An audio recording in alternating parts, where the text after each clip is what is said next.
Hi, my name is Dr. Robert Anthony. I'm a child surgeon in Bangalore, but I'm here today talking as a parent and as someone who's very interested in the school system for our children. I recently saw a forward in one of the parents' groups, and I just want to read the first few lines so that you get the context of what I'm going to talk about. This is written by a parent with no name. It said that online classes by private schools has exposed the poor quality of teachers across the country. Parents are now able to see teachers teaching on a real-time basis, and we are shocked at the way the teachers communicate and teach. The poor pronunciation, spelling errors, the harsh tone of voice, and the lack of warmth and the lack of friendliness in teachers has outraged many parents. Questions are now also being raised about the high fees that they charge and the value delivered in return. I just want to share my thoughts on this. I'm a surgeon for more than 20 years, and I'm pretty good at the job that I do. But even now, when a parent requests me, when I'm about to operate on their baby, and they say, "Doctor, I want to come inside the operating theater to see how the surgery is done on my child," the answer is a clear no. There are many times the parent is themselves a doctor or a nurse, and when they request it, most surgeons all over the world don't allow it. This is basically because no matter how skilled or experienced you may be in your job, doing it while being watched live changes the stakes, even for the most simple job. And as a parent, we teach our children at home in the evening for 1 or 2 hours, and teaching them one-on-one, I'm sure we're able to give a lot of warmth and keep a gentle voice and teach them as a one-on-one relationship. But even there, honestly, when I've tried it, I do end up raising my voice and being a little unfriendly to my child when he doesn't listen. Put yourself in a situation where you're handling 20 to 40 students. Even under one roof in the real classroom, it's not easy. But they've learned how to handle that. And suddenly now, they're having to teach 20 to 40 children online, each child in their own home, and most children having a parent sitting next to them, and the teacher knowing that they're being watched by these teachers. It is a different world. I'm not making excuses for some of the teachers who you saw. But I'm saying let's not tar all our teachers with the lack of respect for them. As about the poor pronunciation, trust me, in most of these prestigious tuition centers which teach our older children for IIT or the NEET or the other exams, most of the highly sought teachers are not the ones with the best pronunciation. They're the ones who are able to give their concepts clear to the children. In fact, the children prefer to listen to them because they're able to learn much faster. Even in my own work situation, there are some doctors who are terrible in their pronunciation. Trust me, terrible. And they come across quite rude as well. But their work is excellent. At the end of the day, in some professions, it is the end result which matters, not the presentation. I'm not saying that it's an excuse, but let us be patient. And they are learning. And let's look at the whole picture which they're doing.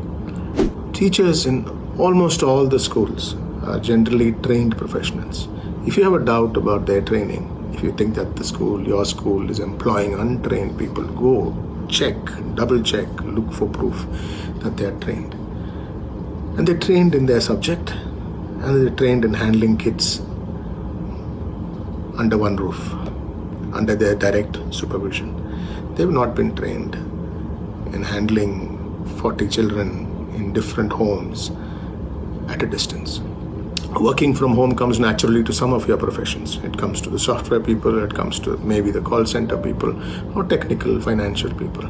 It doesn't adapt itself to schools very easily or to hospitals very easily. I'm struggling. I'm doing online consultations now because of the corona period, and it's really hard. And I tell my patients, I said, look, I can do this much on a telephone session with you, but if I can't figure it out, I'll have to wait till you come back, and then I'll check again. And all I'm asking is, please don't put additional stress on these teachers who are learning. Some of them are not young and they've never done an online class before. Let's give them the patience. The future might well be homeschooling, because this might change the world of education completely. And I'm sure then that those of us who attach a lot of importance to the concerns which have been raised will be able to then do it from home and in a far better environment. And you are completely at liberty to choose this in the future. For now, don't be in a hurry. Don't be harsh. And in fact, the government of India has already provided the platform for open schooling, the NIOS, which will facilitate this in case some parents do move on to this, and they might well do it. There was an attempt to link this poor performance, as you perceive it, to the high fees which are charged by the school managements. If you have a concern with the fees, take it up with the school managements, or take it up as a parent body with your school management together. I'm sure the concerns are legitimate, but please don't drag our teachers into the fee issue. They are not part of that problem. They are not part of that issue. In fact, in this country, teachers are generally not paid well, and we have to really hang our heads in shame sometime that compared to the Western world, teachers may not be treated as well in this country. And therefore, to link the high fees to the teacher's pronunciation is a bit harsh. We come from a country where teachers are respected greatly, and Guru Devo Bhava is what we learnt with.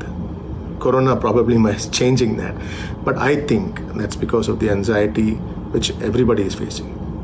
Our children are facing the anxiety. It's a world they've not understood at all, of not being able to go out or to meet their friends. They are in isolation at home without meeting their best friends and running on the field and getting their energy out.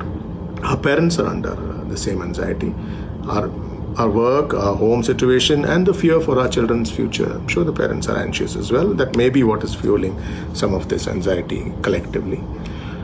Our teachers also are at anxiety levels which are unparalleled before, because they are now learning to teach with every child having a parent like a helicopter hovering around the child. My honest suggestion, if your child is taking online classes, get them a headphone which shuts out the rest of the home environment. Let the child focus on the class. If you are next to the child throughout the lecture, your child is not going to focus on the class. He's also wondering what you're doing there. He's looking at your expressions, and if you hear something which you don't like and you shake your head in a disparaging moment, he will understand that, and he will also not pay respect to what he's learning.